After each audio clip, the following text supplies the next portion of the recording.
Assalamualaikum warahmatullahi wabarakatuh. Halo teman-teman semua. Melalui video ini kita akan sama-sama belajar mengenai keberagaman karakteristik peserta didik di sekolah dasar. Materi ini sangat menarik dan penting untuk dibahas, terutama bagi para pendidik, agar nantinya pendidik mengetahui keberagaman karakteristik peserta didik dan cara menanganinya.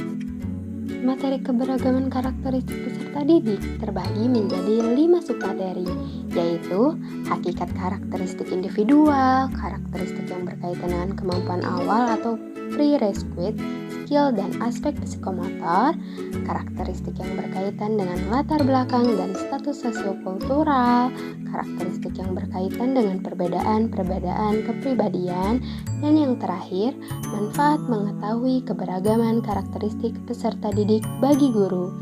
Selanjutnya, mari kita simak penjelasan berikut ini. Sebelum lebih dalam membahas keragaman karakteristik peserta didik di sekolah dasar, sebaiknya kita mengetahui terlebih dahulu nih, apa itu hakikat karakteristik individual. Karakteristik atau ciri-ciri individual adalah keseluruhan perilaku dan kemampuan individu sebagai hasil pembawaan dan lingkungan. Karakteristik individual, karakteristik yang bersifat individu. Maksudnya adalah perbedaan individu dengan individu lainnya. Karakteristik individual adalah ciri unik yang membedakan individu dengan individu lainnya. Yang termasuk dalam karakteristik ini sifatnya sangat beragam dan akan berbeda tiap individunya. Hal ini karena tiap individu memiliki keahlian, pendidikan, umur, dan pengalaman kerja yang berbeda.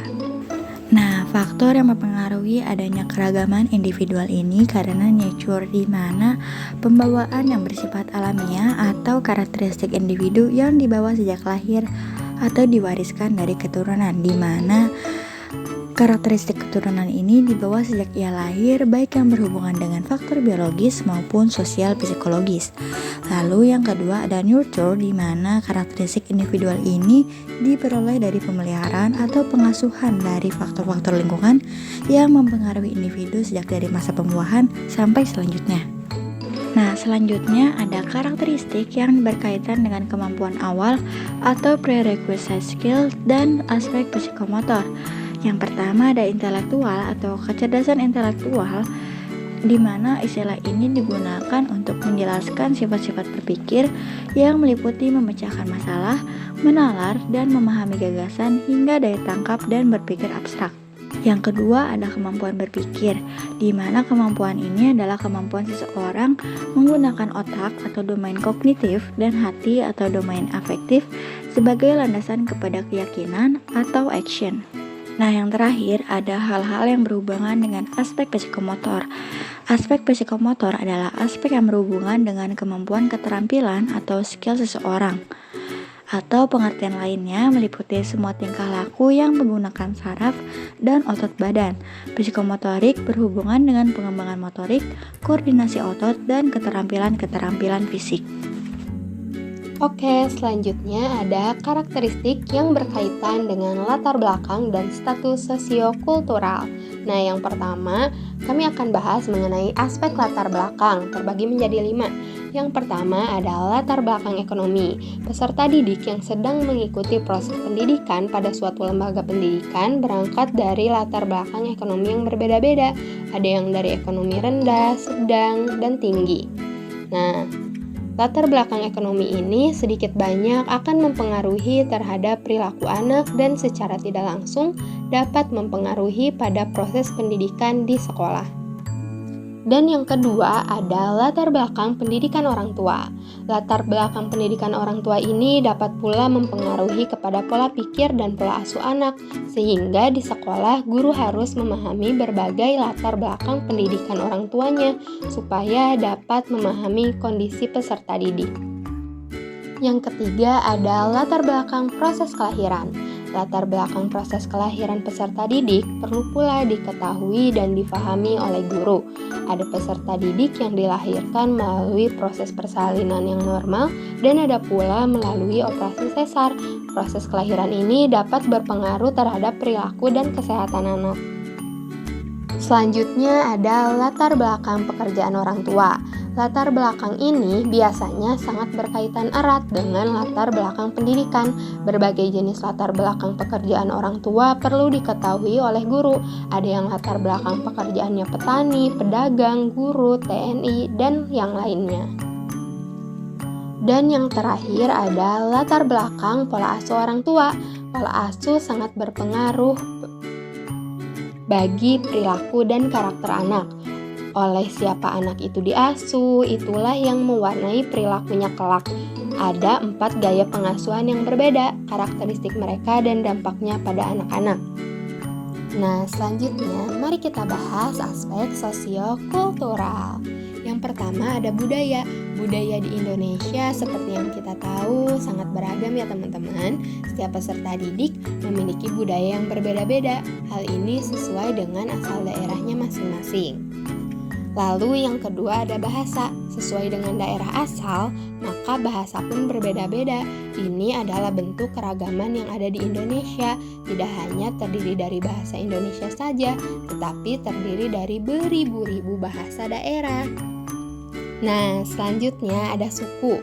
Suku bangsa juga beragam. Peserta didik ada yang berasal dari suku Jawa, Sunda, Batak, dan lain sebagainya. Dan yang terakhir, agama. Demikian pula dengan agama ya teman-teman, karena di Indonesia diakui 5 agama besar, maka keragaman agama itulah yang ada pada peserta didik. Ada peserta didik yang beragama Islam, Kristen Protestan, Katolik, Buddha, dan Hindu. Nah, selanjutnya yuk kita bahas tentang karakteristik yang berkaitan dengan perbedaan-perbedaan kepribadian. Apa sih kepribadian itu? Kepribadian itu adalah keseluruhan pola atau bentuk tingkah laku, sifat-sifat, kebiasaan, kecakapan, bentuk tubuh, serta unsur-unsur psikofisik lainnya yang selalu menampakkan diri dalam kehidupan seseorang. Jadi, dapat disimpulkan bahwa kepribadian itu adalah seluruh tingkah laku manusia itu sendiri. Tipe kepribadian itu dibagi menjadi beberapa bagian loh. Kita akan bahas tipe kepribadian menurut Florence Littauer dan juga Carl Gustav. Yuk kita simak pembahasannya. Tipe kepribadian menurut Florence Littauer. Yang pertama, sanguinis. Tipe kepribadian sanguinis ini biasanya adalah tipe yang energik, ramah, memberikan kesan ceria dalam kondisi apapun, dan juga suka memotivasi orang lain. Tipe kepribadian sanguinis ini memiliki kecenderungan untuk mencari perhatian, kasih sayang, dukungan, dan juga pengakuan dari orang-orang di sekitar mereka. Biasanya dia itu suka memulai pembicaraan dan juga dapat dengan mudah berteman dengan siapapun. Yang kedua, koleris. Tipe kepribadian koleris memiliki sikap yang tegas, berorientasi pada tujuan, dan juga dapat mengatur sebuah tindakan dengan cepat. Anak kepribadian koleris ini cenderung mencari kesetiaan dan juga penghargaan dari orang lain atas kemampuan dirinya. Yang ketiga, melankolis. Tipe kepribadian melankolis ini biasanya memiliki ciri yang sikap pendiam, pemikir, dan juga perfeksionis. Tapi anak dengan tipe kepribadian melankolis ini cenderung membutuhkan kepekaan dan juga dukungan dari orang lain. Yang keempat, flegmatis. Anak dengan kepribadian flegmatis ini biasanya memiliki pembawaan yang selalu merasa cukup terhadap apa yang dimilikinya, sederhana, dan juga suka mencari kedamaian dengan lebih banyak diam. Yaitu juga tidak mudah bergaul, walaupun sesungguhnya mereka itu menyukai berada di dekat dengan orang banyak. Namun, mereka mampu menyeimbangkan diri mereka sendiri. Tipe kepribadian menurut Carl Gustav. Yang pertama, introvert. kepribadian introvert ini merupakan tipe kepribadian yang berfokus pada diri sendiri dan juga lebih suka menyendiri. Orang dengan kepribadian introvert memiliki tingkat konsentrasi yang lebih tinggi, suka bercerita, mandiri, namun sulit bersosialisasi dan juga pemalu. Yang kedua, extrovert. Orang yang memiliki tipe kepribadian ekstrovert cenderung menyukai kehidupan di luar. Mereka ini sangat pandai beradaptasi dengan lingkungan baru dan orang-orang baru, suka bercerita, suka beraktivitas di luar, mudah bekerja dalam sebuah kelompok, dan percaya diri yang tinggi. Tipe ini sangat aktif namun seringkali mendahulukan tindakan daripada pikiran loh. Yang ketiga, ambivert. Jenis kepribadian ini memiliki perpaduan antara jenis kepribadian introvert dan juga extrovert.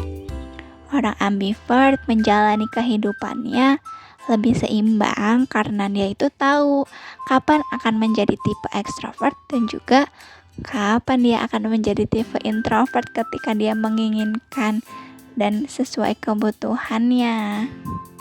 Tapi tipe kepribadian ambivert ini lebih fleksibel dan juga seimbang antara kepentingan diri sendiri dan kepentingan umum. Pembahasan selanjutnya ada manfaat mengetahui keragaman karakteristik peserta didik bagi guru. Dalam menjalankan tugasnya sebagai seorang pendidik dan memberikan pengajaran kepada para peserta didik dalam proses belajar mengajar, guru itu harus mengetahui keragaman karakteristik peserta didiknya apa saja. Hal ini bermanfaat bagi guru supaya yang pertama, guru itu dapat memilih dan menentukan pendekatan pembelajaran yang mana yang sesuai dan tepat sehingga dapat memfasilitasi peserta didik untuk belajar secara efektif. Yang kedua, supaya guru itu dapat menyusun dan juga mengorganisasikan materi pembelajaran dan menentukan media yang tepat. Dan yang ketiga, supaya guru itu dapat memotivasi dan membimbing peserta didik sehingga dapat mencapai prestasi yang optimal sesuai potensi yang ada dalam diri peserta didik tersebut. Itulah pembahasan dari kelompok kami mengenai keragaman karakteristik peserta didik SD. Terima kasih telah menonton video kami dan menyimak pembahasannya. Mohon maaf apabila ada kekurangan dan kesalahan kata. Semoga bermanfaat dan sampai jumpa kembali di video selanjutnya. Wassalamualaikum warahmatullahi wabarakatuh.